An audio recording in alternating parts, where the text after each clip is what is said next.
Hello everybody out there, and welcome to another episode of the Talk That Talk Show with me, Barry Holmes. Guys, we had a great week ahead of us, and can't wait to literally share another week of the Talk That Talk Show with you. I think this is episode 145 of the Talk That Talk Show, and for me, each week that I continue to build and figure out who I am and figure out my passions, it's an exciting road, and to be able to have it all culminate, to be able to share with you guys each and every week, it's a blessing that I continue to be thankful for. Shout out to Mark on our Instagram live stream. Shout out to Jump Out LO, K50 Fitness, and Marissa on our Facebook live stream.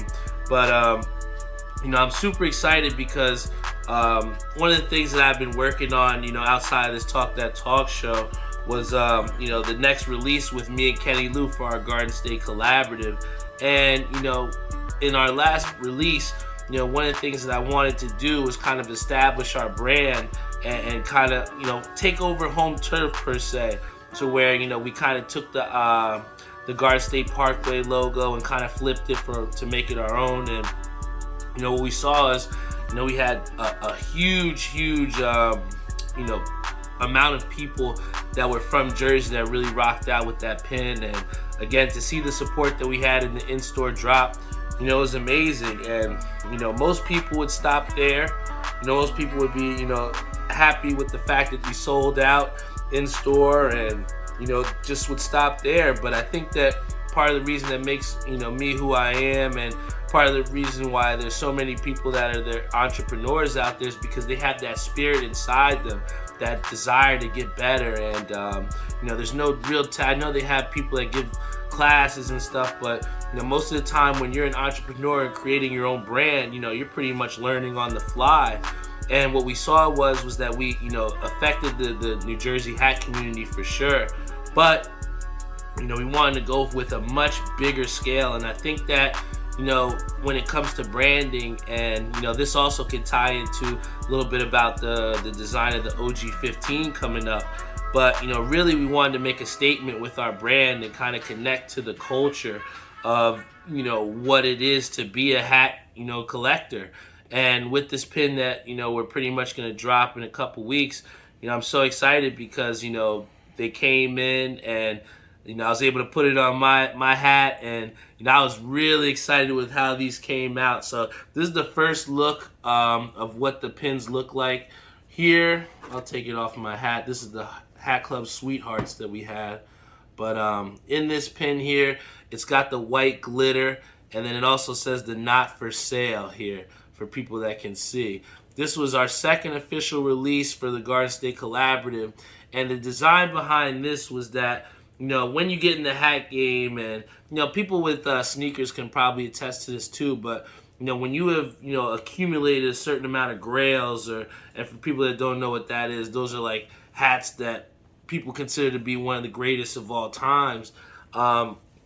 With those grail hats, people are constantly in your DMs trying to figure out if they can make an offer to hook you up with buying the hat from you.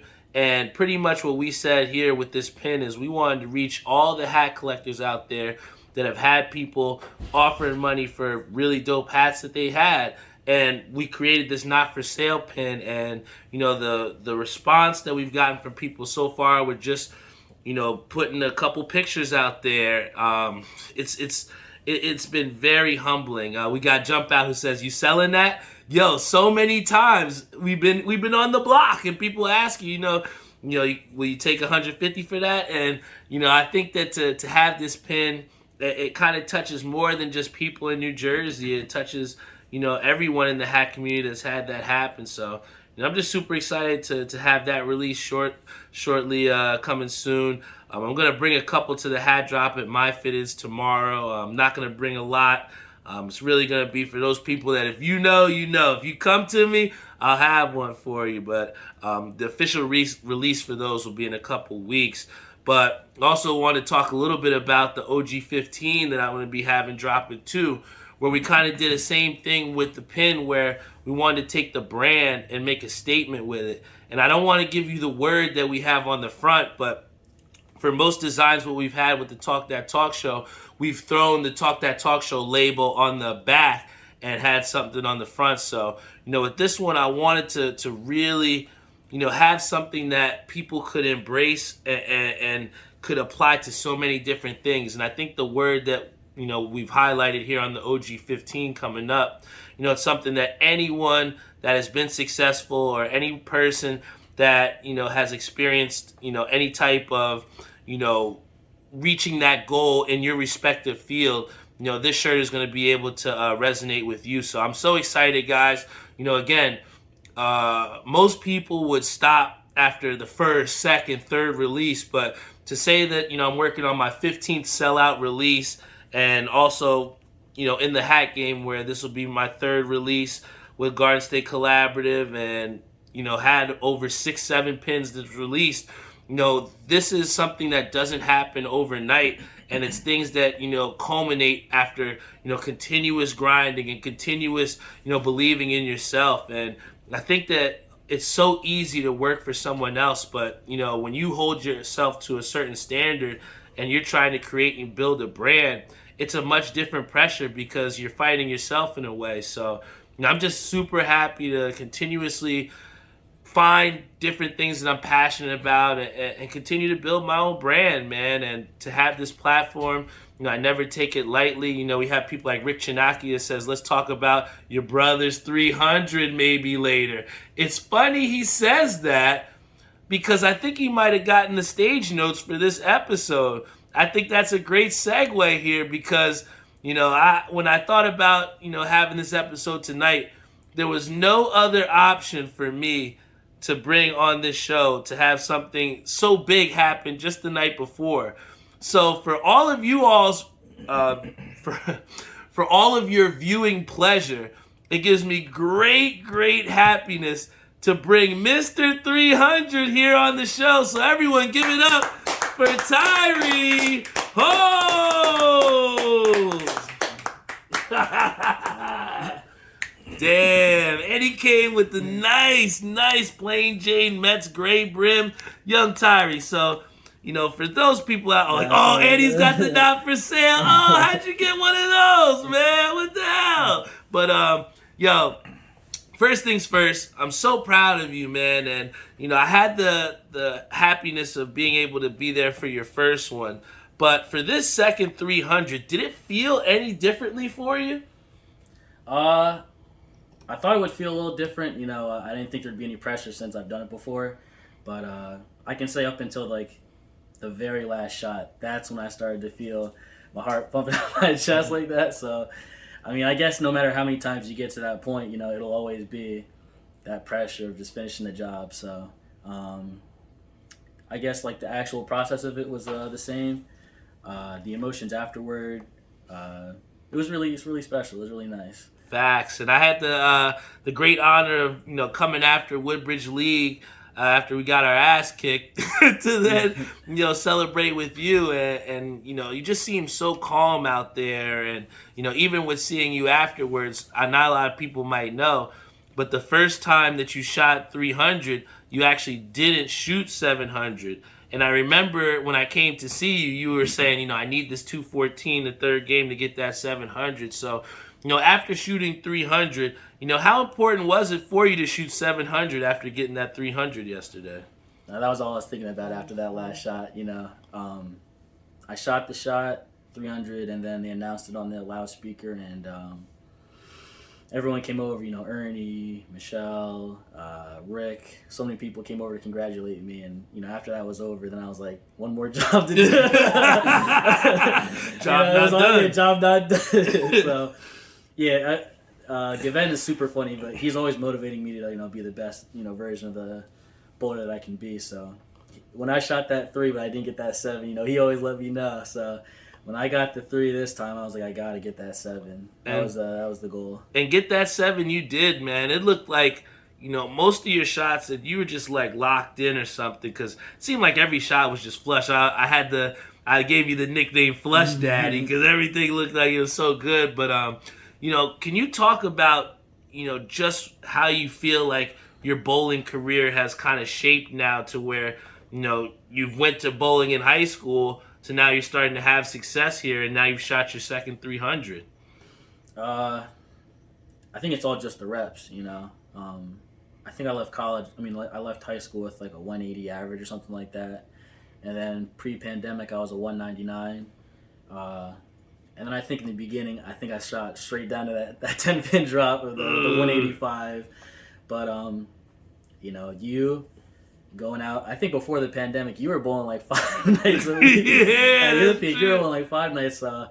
This year, I was like, I gotta pick it up for UBA. I gotta pick it up for you on Tuesdays. I can't be going out there one night a week and just that being what I'm doing. So moved it up to 3 nights a week, and then UBA once a month. And you and me practicing after Thursday nights or Tuesday nights or whatever it may be, going out in the mornings on the weekends and putting in some work. So I think just like not wanting to be the lowest score on the on the fan. Screen. Yeah, That's what's been motivating me, and that's what's been transforming my career. Because when you, me, bowling against Ernie and what's his name? Oh, fucking Steve. You shot like a 660, 670, and got smoked. And there's just something like about that just like makes it so fun. Mm-hmm. You can be so good and get so much better, but there'll always be one person better than you, and just any night anybody can get beat. And I think that you've pretty much proven that, where you've kind of embodied this like no fear and this I don't know how to describe it. Like, you've just been so effortless, and it seems like, I remember Chris was talking about the UBA event, the one girl, she was talking shit to you the whole time, and you're just like, I didn't even hear, I had my earbud in. So like, how are you able to kind of like tune out the pressure of that 300 shot, or just the pressure to make clutch shots in team play? I guess just knowing that every shot is new, it's in lacrosse, hockey, you always have a bad play or something like that, and you just got to know the next play is fresh, Yeah. Same thing with bowling. Every frame is fresh. So I just go out there. I know worst thing I can do is not strike. Yeah. So that, I know, it's just bowling. Yep. It's not. I think sometimes we put this a tremendous amount of pressure on ourselves, and sometimes I joke with people, but I gotta remind myself it's not life or death. It's just bowling, man. But I think that when we've reached the capacities that we've had to where we see what competition can do, it's easy to put that pressure on us. But for you to have that pressure and to win one of those rings, man, can you show the people what you get? What do you get when you get a 300? You get one of these nice rings from the USBC.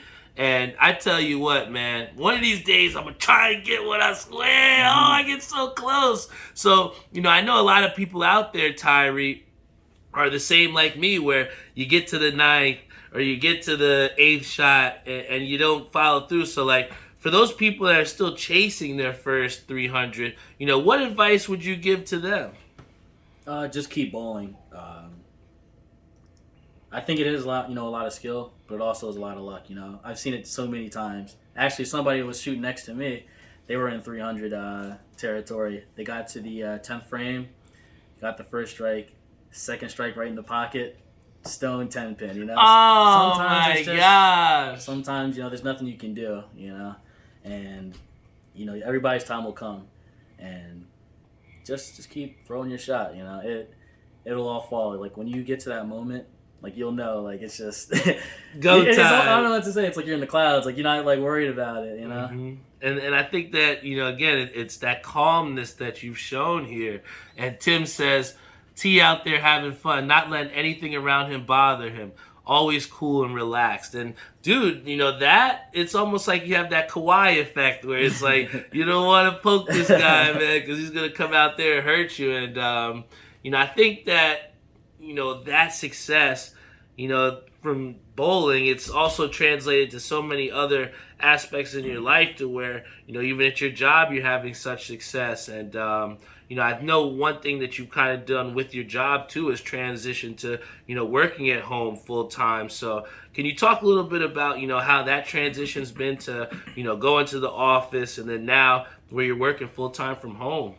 It's been great. A lot of people don't like it. A lot of people do like it. I'm one of the people that do like it. Before the pandemic, we were working from home like once a week, a month. So every 3 weeks.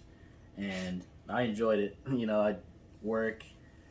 As soon as work was done, shut down the laptop. And then I'm right there playing Xbox with you or whoever. I wake up, roll into work.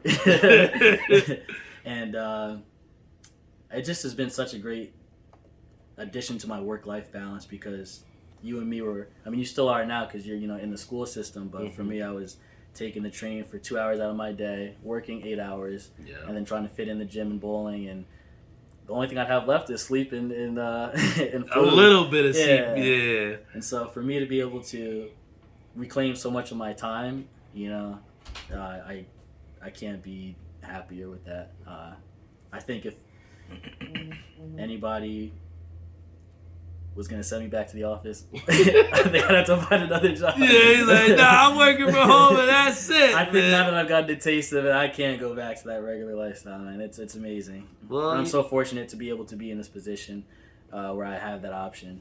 Yeah, and I was just going to say, man, it's, that is also something that you don't just get, man. You've worked hard to get to that position too. And, I think that, that work ethic that, you've shown to get better in the sport in lacrosse, when we were younger, to be able to then make that game-winning shot against our rivals, that clutch factor has kind of been in you for so long, man, and, that clutchness then translates to success, it seems, so well for you, and, I'm just always happy to be on the side with you, and, I know we've said before, even with bowling, people like Ernie and shit, what do these guys do when they're not in the alley, right? Yeah. And I got the chance to go with you to a concert this past Wednesday with the Action Bronson. So for everybody out there, can you tell them kind of about your experience with that Action Bronson concert? Yeah, so about a month ago, me and Ish went to go see Thundercat in Terminal 5. Mm-hmm. And so we had such a great experience there. We were like, let's just see whatever they have at Terminal 5. Yeah. And I think maybe it wasn't even 2 weeks later, Ish sends me a text message from Terminal 5 that says, Action Bronson, ooh, Earl sweatshirt, Boldy James. Those are the top 3 favorite right now. I love Boldy James's Bojack. I love Action Bronson's Only for Dolphins. Yes, that's on steady rotation. Only for Dolphins on rotation. We jumped at the tickets. Yeah. And I think that next day after we bought the tickets, I was like, yo, Barry, you want to go to the Action Bronson concert? It's on your bowling night. You were like, I'll get us some, bro. Yeah. That was the first week that I missed all season. Yeah, you don't miss bowling life for nothing. If you gotta skateboard home from the train and hustle, you'll do whatever you gotta do to make bowling. So for you to take off for Action Bronson, that said a lot about what you think about the venue and everything. But we got there. Boldy James opened. Literally went back to back to back to back. He didn't stop. He brought Stove Got Cooks out. Yes. That was hard. Then Earl came on, and it seemed like he was on there for a minute. Yo, man, shut the fuck up. Yo, New York, do me a favor? Shut the fuck up. Yeah. He went out, brought so many different people out. Alchemist was there. I forgot he was DJing. And he made some appearances, too, with a couple of sets, too, man. And then Action Bronson shut the place down with White Bronco. He kept doing this. He was walking around with a mace. Oh, yeah, but he's like, It looked like he just came from the gym. He had the cutoff tee. Yeah. and the elbow sleeves. He was just benching 405 before he came here. What did he say? He's like 255 pounds of lean beef. But, I think the thing that made, Boldy James and Action Bronson, that Earl sweatshirt. The thing that made that concert so good to me, it seemed like they had such stage presence. So can you talk about what it takes to make a good concert fun to be at? Yeah. I've gone to a couple festivals, and I've seen performers that'll just go out there perform their songs, and that's cool to see it live. But like, you kind of go there for that interactive aspect of it, and everyone acknowledged we were in New York. They were making chopped cheese jokes. Yeah, they're like, "Hey yo," and Action Bronson from Queens, he was like, "Man, I'll walk the fuck over here." And I think Ish told me that he went to some restaurant, because him and Alchemist have their show, Fuck That's Delicious. Mm-hmm. So, they were just interacting with the crowd. Energy was on high all the time throughout their songs. They obviously played their newest albums, but they also brought out some fan favorites, and they didn't look like they were tired of it. Some people have their one hits, like Action Bronson had Baby Blue, with Chance the Rapper. I'm sure he's played that a million times. But it looks like, he played it for the first time, and he was happy to do it when he came out for us. So, that was cool to see. I really appreciate when they can put on a good performance, not just go out there and get their check. Yeah, and I think the funniest thing that kind of like worked out was how we actually got into the concert. Can you tell the people kind of about how we first got into the concert? So we got to the venue right on time. Doors opened at 7. Show started at 8. We got there at 8, and I was in front. I was walking fast because I knew we had a line ahead of us. Ish was behind me, and then Barry was behind Ish. And I'm walking just on a beeline because I'm like, all right, we got to get on this line. We got to get through and everything like that, and we got to get in so we don't miss anything. I make it to the metal detector. We walk past security, walk past the doors, walk past metal detectors, and then all of a sudden I hear, "Yo, Tyree!" I see Ish waving me this way. I'm like looking back, what the hell? And then I walk back, and I see you showing your vaccine card, and they're putting the wristband on your arm. And I look back to where I was walking, and the line's a city block. Yeah. And it wasn't just like a single file line. Like, it was a horde of people. We would have been on that line for at least an hour. Oh, yeah. Shit, you moved the gate and walked and we got in, and as soon as we got to like where we were settled in the crowd, because it was just, basically like a pit. So pick wherever you could find. As soon as we found our spot, Boldy James came out. Man. Where my cousin at? Where my nigga Bojack? Yep. So that was awesome. Couldn't have planned it any better. And I tell you this, how that kind of happened was, like he said, he was walking a little bit further up, and I saw them open the gate, and somebody kind of like went through there. So you know what they say, when in Rome, you do as the Romans do. So I slid right in there too, and I just, I act like it was supposed to do. That's the best thing about you is you got your head up, chest up, act like you belong. Yeah. And then exactly what they thought. They were like, no questions asked. Here's your wristband. And Tyree walked in with a drink. Like, yo. Yeah, usually they had a trash can. There's definitely no outside drinking. Kind of full cup. Just walked right in. Yeah, and I think that it speaks to the fact that, you can't wait for opportunities to come, man. You got to make those opportunities happen. And, what you've done is you've made opportunities happen with your bowling, with your career path. And, we continue to make, opportunities at creating platforms for people with this Talk That Talk show. So, one final question I have for you, and I know we've said this before, just jokingly, but, we've said before, it's like when people get the 300s or they get the 800s, or like our dude Joe Dynamite, when you shoot a 900, it's like, what the fuck else do you have to bowl for? Like, what is there to look forward to, or what goals do you have? So, after shooting 300 twice in 2 different alleys, what would you say your goals are moving forward as a bowler? A lot now that I think about it. I had time to reflect on it. I want to get my average to a 200 plus. I didn't think I'd get another 300, let alone in 2 years since the last one. So that was a surprise to me. So now the next one is 5, right? Yeah. I gotta have a ring for every finger. So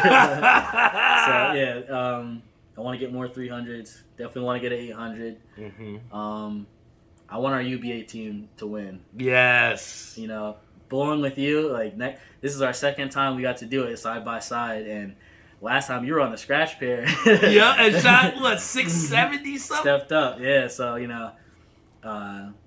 shout out to CJ for the promotion. Shout out to my teammates for always bringing the energy and making it so fun. Like coming out on a Saturday, there's so many things you could do. Sleep in. If you get a long week of work, usually just want to sleep in. But we get up Saturday morning, Sunday morning, and we bowl 3 games to get some tough competition because we love it. We love each other. Yep. And there's nothing better than wearing the same jersey as you and going out there and competing. Hell yeah. So I think that's my goals for the future. And you've touched on it before with DIY, man. And like I said, I've been on another UBA franchise before, and that switch was it was big, and like you said, spending time on a Saturday and getting to compete together, and pretty much having the highest competition where people are calling you rookies, saying you're the worst UBA bowlers in the league, and then for us to just stand up. So, like, I know about it, but can you tell, last thing, I swear, but can you tell the people out there kind of like about our last UBA tour stop and what that experience was like for you? Yeah, so we went to Strathmore? Yep. Have you ever been there before? That was my first time bowling there. Yep. That was my first time too. Really dry. I mean, we're not talking Jersey lanes, but it was dry. Yeah. And it was a rough go. But we all competed, and you're doing really well when the team has to stop trying to bowl and they're just trying to get in your head. Yep. So it got to that point, in the middle of the second game, maybe the third game, when they started to realize, we're not going to win this game. So anytime you want to get a strike, they're always going to say it wasn't a good strike. Oh, you tripped the 10. Oh, you got a messenger. Oh, Brooklyn. Oh, yeah. That. It was never a clean strike from their eyes. And all I can do is just laugh at that. And that was a fun experience, getting on their nerves. Yeah. And walking away with the win. Yep. I think the best part was the one guy, I think they call him Future or whatever, I don't know. But he was just like talking so much shit. And I just remember us he was by himself at the bar. And we were kind of walking away as a team as he still tried to talk shit after the L. And I just put this up to him because that means we beat him twice in a row. 28-12 too. Definitive wins. Yeah, it was no fluke. And I remember. I don't know if you remember me saying it at the tour stop, but I kept telling him, "Eat your words, eat your words." And I feel like competitively, you never want to motivate someone beyond their own personal motivation. And what they did was when they said that we were the worst UBA bowlers in the entire league, that kind of just lit this fuse up underneath me. And, I think that you have and share that same qualities to where, once we get motivated, it's going to be tough to beat us, man. And, I just respect, the competitive spirit that you have, not only to succeed, but to continue to get better. And I did the same thing that you said to where I truly enjoy rocking the same jersey as you too, man, because, when we are on and people know what's going on, man, and they know what we've come to do. We don't come to participate. We come to kick your fucking ass. You know what I'm saying? And I think that respect is something that we continue to earn. And by you shooting 300, man, for the second time, the sky's the limit for you, man. I'm just so proud of you, bro. Hell yeah. But at the end of the show, we always, like to give this one question out, too. So, I know you've given some advice to 300 bowlers or people that are trying to aspire to get 300. But for anyone out there that's just trying to be a little bit better, man, what advice can you give to them to help them be a better person tomorrow?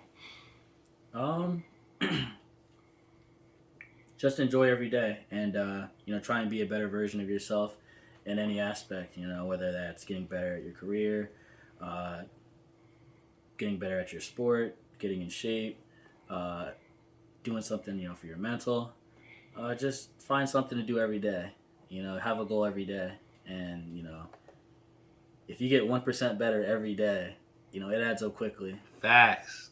And I think that that's a huge piece of advice to give people, man, because if you're not aspiring to get better, like you said, try to be a different version of yourself each day, then, what are you going to sleep for, man? So, I'm just so proud of you, man, and I'm glad Rick actually put that in the chat. He's like, are you going to talk about your brother? Ask and you shall receive, all right? That's the type of shit I like to do on the Talk That Talk show.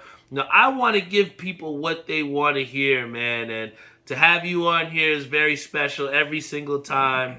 I appreciate you so much, man, and, we're going to continue to get better, and hopefully, with your 300 performance, it'll inspire me to get there soon enough, man. So I do have one surprise. What's up? I know we do the taste testing, so I got something for the taste test. Oh, what you got, man? What you got?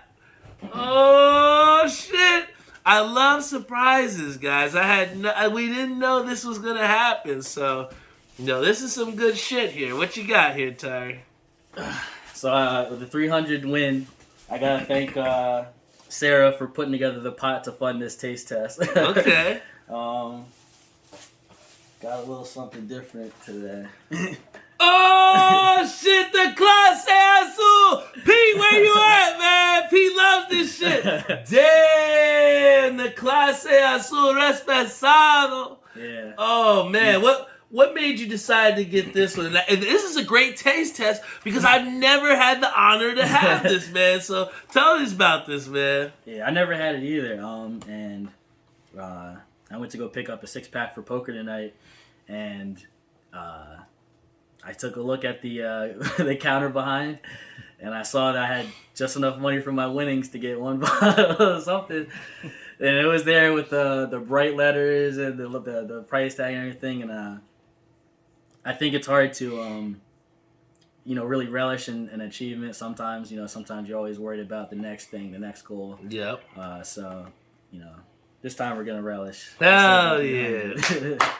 Oh, man, let's get those glasses over there.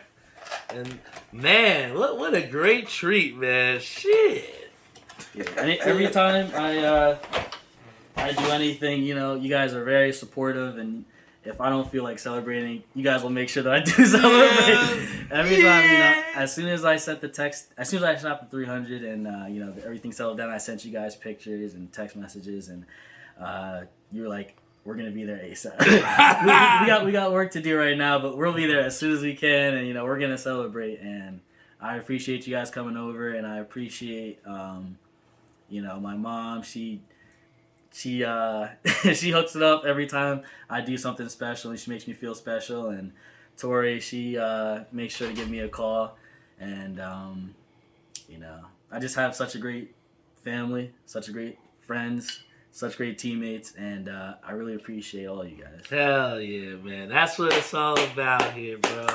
So, guys, again, I had to have my brother here on the show, and for us to be able to share the Clase Azul for the first time for a true taste. Guys, for those that don't know, this is top of the line tequila. This is the type of shit that they have in movies. You might see this on Power someday. Who knows? But this Clase Azul, woo-wee! Damn, guys. You can already tell. Robert Brantley says, let's go. We got Tasha Wong on Facebook. We got King Side Patch on Instagram. My boy Mookie Charles, he says, best podcast out there. I appreciate you, man. For those people also that don't know, we're gonna have again the not for sale pins. I'm gonna have a couple of those at the drop tomorrow. So if you're at My Fitteds, you can check me out, and I should have some for you.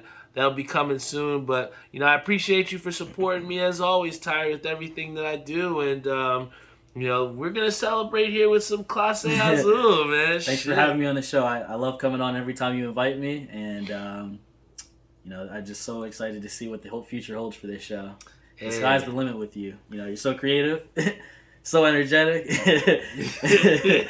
and Just super creativity, man. Let's Hell go. yeah, let's do it, man. I appreciate you, bro. Ooh. Ooh. Ooh. Wow. That is some smooth ass shit, man. I tell you. I thought that, you know what? I thought that the gold standard for tequila was, obviously the Patron. But after having this Clase Azul, I think that, you can't compare the two. What would you say about this Clase Azul, Tyree? This is really good. I'm usually not a huge fan of tequila, but this is good stuff. Hell yeah. If I had to give it a rating, I'm going to give it the 9.4 out of 10. Wow. Fuck it. I'm going to give it the 10. That's the best tequila I've ever had. It's definitely the best tequila I ever had, but I never get nothing of perfect. Yeah, I know. See. I should be a little bit more humble with my ratings. Carl always says he never has anything on there he doesn't like. He likes it all. So I gotta say how I feel. I think, like I said, this is the best tequila I've ever had. I see why everyone's drinking, man. This is fire. Yeah, man. Yo, I appreciate you for bringing it on the show. Once again, guys, give it up for Mr. 300 times 2, Tyree Holmes. This is the Talk That Talk show. We're going to continue to have, our goals achieved. We're going to continue to build, continue to make things happen, create our own opportunities, and excel, man. Want to give a shout out to, our sponsors, Savion Gainer over at Skydive Socks. Want to give a big shout out also to Jeff Galata at Air We Are. Joe Snow Maria over at New York Life, helping people to get their financial freedom daily. And then finally, a big shout out to Timmy Hugel. This motherfucker better start thanking me, man. I swear. We have set some trends. I was talking to Tyree. I remember I was one of the first people to get a bowling jersey from Tim. Then all of a sudden, I go in Majestic. Everybody's got Cityscape jerseys. Even Parnithia at Bolero had a jersey on it. And I'm just so happy because this was something that from having him, sponsor my show, I was able to kind of empower him or show him that he could do this bigger than me, man. And, I think that that's what it's all about with having people in your circle or having, great sponsors like Timmy Hugel over at Ink Parlor that, we can kind of try and, influence ourselves. Even from shooting 300, I mean, no better motivation to go to sleep and like, damn, Tyree next to me at night, man. This dude, he shot 300. I can do it too. So, I'm just so happy, like you said, to have such a great support system of people that can empower me, and I can also have a positive influence on too. So, what were you gonna say, Tyre? I gotta thank, Mom for telling me to get a strike every time I go out before I leave the house. Gotta thank Dad for introducing me to the sport of bowling and, giving me advice whenever I need it. And you for being the best teammate to go out with on Tuesdays and Saturdays. And Tori for inspiring me to be great because she really killed it in college. It was so much fun watching her in her tournaments and kill the game. And she really showed what's possible for us. Yep, and sky's the limit. I think that's a great place to end it here, man. So, we got Rick who says he's tied with Dad now. I think Dad's going to have something to say about that in the next couple, showings. If anything that can be shown from Tyree coming here on the show, guys, it's just that, if you continue to stay consistent, you put the reps in, you take the time to work on your craft, you can shoot 300 just like Tyree. And you don't have to be a bowler to shoot 300. I think that, shooting 300 in life is just, hitting those goals, hitting those achievements, and continuing to make new ones, man. So, once again, Tyree, thank you for coming here on the show and inspiring the people out there to be successful, man. I appreciate you. And I'll see you all next week.